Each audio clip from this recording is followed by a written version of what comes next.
আসসালামু আলাইকুম রহমতুল্লাহ বারাকাতু। শুভ সকাল। কি অবস্থা? সবাই কেমন আছেন? আশা করি সবাই ভালো আছেন। আর আপনাদের তো আমরাও ভালো আছি। আসলে সবার জীবনে কতটুকু ভালো থাকা যায় এটা যারা প্রবাসে আছে তারাই জানে। আমরাও সেই জায়গা থেকেই আছি আলহামদুলিল্লাহ। আজকে ডিউটিতে আসা হলো, হঠাৎ করে একটু লেট হচ্ছে অফিস খোলার। তো ওই কারণে যার যার মতো করে দিতে জায়গায় জায়গায় সময় পাস করছে। আমিও আপনাদের সাথে ভিডিওর মাধ্যমে সময় পাস করার চেষ্টা করছি। এই যে দেখেন, একজন এক জায়গায় সময় পাস করছে।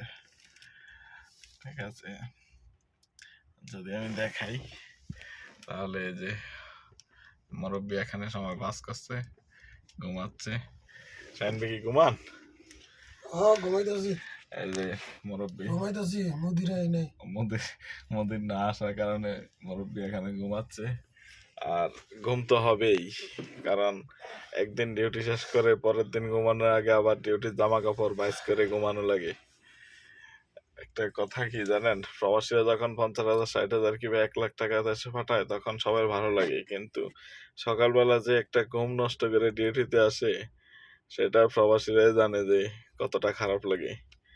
তো কতটা খারাপ লাগার পর এই সমস্ত টাকাগুলো দেশে যায়, এটা আসলে বিবেচনা করার বিষয়।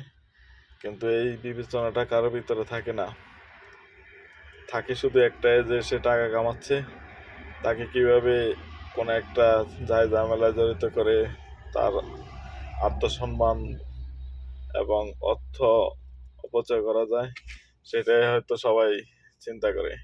যদি চিন্তা করতো যে এই যে দেখেন, ফজর নামাজের পর ঘুম থেকে উঠে চলে আসছে কিন্তু এখনো চোখে ঘুম, গাড়িতে আসলে ঘুমিয়ে যায়। তাছাড়া প্রবাসীদের যে একটা কষ্ট এবং সেটা বোঝার মতো খুব কম লোকই থাকে, কিন্তু প্রবাসীদেরকে ভোগ করার জন্য বহুত লোক থাকে। আপনার প্রবাস জীবনে কে কোথায় আছেন এবং কোথা থেকে আমার ভিডিও দেখেন নিশ্চয়ই কমেন্ট বক্সে জানাবেন যে সকালবেলা ডিউটি হলে কার কাছে কেমন লাগে। আমি আছি সৌদি আরব, রিয়াদ। আপনারা কোন শহর এবং কোন জায়গায় কোন দেশ থেকে দেখছেন নিশ্চয়ই জানাবেন। ভিডিওটা শেয়ার করে দিয়ে প্রত্যেকটা প্রবাসীকে দেখার সুযোগ করে দিবেন। দেশ এবং বিদেশ থেকে যে যেখান থেকে দেখেন কমেন্টে আপনাদের মতামত প্রকাশ করবেন। আর আমার ফেসবুক পেজটা ফলো দিয়ে পাশে থাকবেন। আমার একটা ইউটিউব চ্যানেল আছে, ইউটিউব চ্যানেলটা সাবস্ক্রাইব করে দিবেন। জাকারিয়া রিয়াদ নামে ইউটিউব একটা চ্যানেল আছে। তো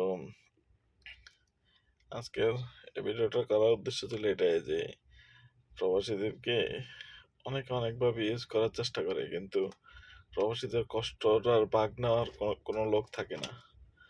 এই যে গাড়িতে আসলে গাড়িতে ঘুমিয়ে যায়, রোডে গেলে রোডে ঘুমিয়ে যায়, কারণ সকালবেলার যে একটা ঘুম, ফজর নামাজ পড়ার পর যে একটা ঘুম আসে, ঘুমের লাইক থাকে, সেটা কিন্তু কাটানো খুব কষ্টের ব্যাপার। তারপরও প্রবাসীরা কষ্ট করে সেই ঘুম কাটিয়েই কিন্তু ডিউটিতে আসে। আর এই সমস্ত প্রবাসীদের সাথে যারা প্রতারণা করেন তাদের বিচার নিচ্ছে আল্লাহ তাআলা দুনিয়া এবং আখিরাতে করবে ইনশাআল্লাহ। তো আজকের মতো আমি ভিডিওটা এখানে সমাপ্তি করলাম। আল্লাহ হাফেজ, সবাই ভালো থাকবেন।